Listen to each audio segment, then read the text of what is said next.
Hey guys, a very good morning and welcome to a new video of the Trading Academy. My name is Fabio and in today's video I have a few things which are very interesting which I am going to be announcing. So first of all, of course, we're going to be breaking down my gold trade which banked me 8100 US dollars.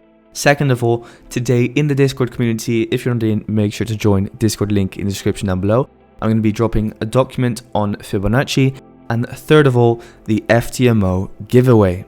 So if you want to know how to enter the FTMO giveaway, today in the Discord community, once again, link in the description down below, I am going to be sending all the instructions to be able to enter. So if you're interested, make sure to enter the Discord community. And without further ado, let's dive straight in and see why I took my gold trade.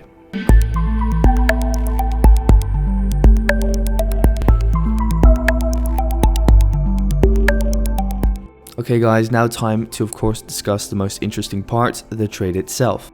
So of course what you always want to do, and what I explained in all my previous videos as well, is that we always want to look at what the daily trend is doing before entering any trade. And it's pretty simple. All I do is just try and identify the trend, if it's bullish or if it's bearish. So that's simply just done by identifying this lower low and this lower low, and identifying this lower high and this potential lower high. So looking at the overall trend, of course, we can see that the trend is bearish on the daily time frame. Once I've identified what the daily trend is, I can then dive in towards the 4-hour time frame and try and look for some areas of supply of demand or even reversal from where I can potentially take some trades. Because of course, we're currently making that pullback after that large impulse in towards the lows. And in this pullback, what you then want to see is a sign of a potential reversal. So this is either a tap in towards an area of supply of demand alongside, let's say, a wedge or a channel, or it is simply just a trendline touch with a wedge and a channel, or it is simply just support and resistance with a wedge or a channel. So in this specific situation, what we have is this very obvious area, kind of a key level in my opinion, from where we can see that in the past we found resistance, we found support, and we now once again found resistance. So then diving in towards the 1 hour, because now we know that the 4 hour is bearish, the daily is bearish. On the 4 hour we found resistance at a key level. So now at the 1 hour we can now start looking for some potential trade setups. So that's exactly what I did in this specific situation. Because what I did was I identified that we had this ascending wedge, right? So the ascending wedge gave us the 1, the 2, the third trendline touch. After that, we saw the drop, created a new lower low in comparison to this previous higher low. So we had a trend switch. So from going from an uptrend, we went in towards that downtrend, right? Created a new lower low. So therefore, we became bearish. So once we became bearish, what we can then start doing is looking for some imbalance within the market. And in this specific situation, I found out that we had an imbalance over here. And I knew that in this imbalance, we were going to see some rejection because there are orders which lay within this area which have made it supply. And supply is actually just a better form of resistance. So if you're interested in how to use supply, I dropped a document in the Discord community, so you can check it out over there, but that's for another time. But looking at this specific scenario, what we had was this imbalance over here which caused the price to find resistance. So first of all, we had the rising wedge in towards the key level.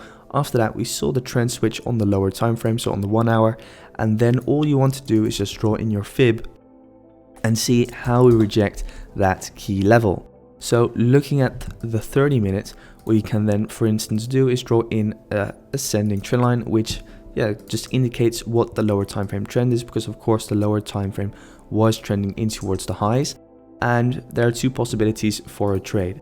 So what you can either do is just trade the breakout of the trend line. So that's option 1. And the second option, which you could take, is simply sell at the 786. So that is what I did in my specific situation. Stop loss above the high, and then I targeted this major swing low at around 1780. So that was my first setup. So once I took that setup, what I then did was I looked for my scale-in. So my scale-in consisted of the next trade that I'm going to show you. And once again, looking at the 1 hour, what I just did was I identified, okay, what is the trend doing? and the trend was in towards the lows because look, we had of course this, right? So what you can see is that we had this low, then we had this lower low from this higher low over here. So this higher low got broken, we created a new lower low, a new lower high, then a new lower low was formed, and then what you're going to be expecting is that there is going to be a new lower high. So with the expectation that this was going to be the new lower high, what I then did was I simply just drew in my fib once again from here to here, so the highest point, so the swing high towards the swing low. And what I then did was I went back in towards the 30-minute time frame. Then once again I started looking for the imbalances in the market, and I found those imbalances over here. So I have these two imbalances which made me find resistance within the market. And as we can see, we rejected that perfectly. So what I simply did was that I set my order on the 786 Fibonacci, targeted this swing low over here at the 0 fib, stop loss just above the high, and I banked 3.5%. So yeah, that is pretty much the two trades that I took on gold, guys. Simple trend setups alongside the imbalances identified. So if you're interested in learning how to use this kind of strategy within the market, make sure to join the Discord link in the description down below, as I am working on some very good educational content which will make this all much clearer for you. So once again, guys, thank you so much for watching.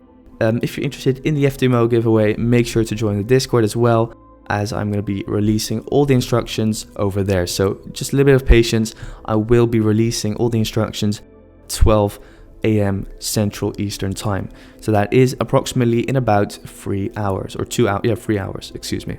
So in 3 hours, I will be releasing all the instructions for the FTMO giveaway. And yeah, from there onwards, you can enter and probably or maybe win that FTMO account. So thanks guys once again for watching, and I wish you all a very amazing weekend. Thanks guys.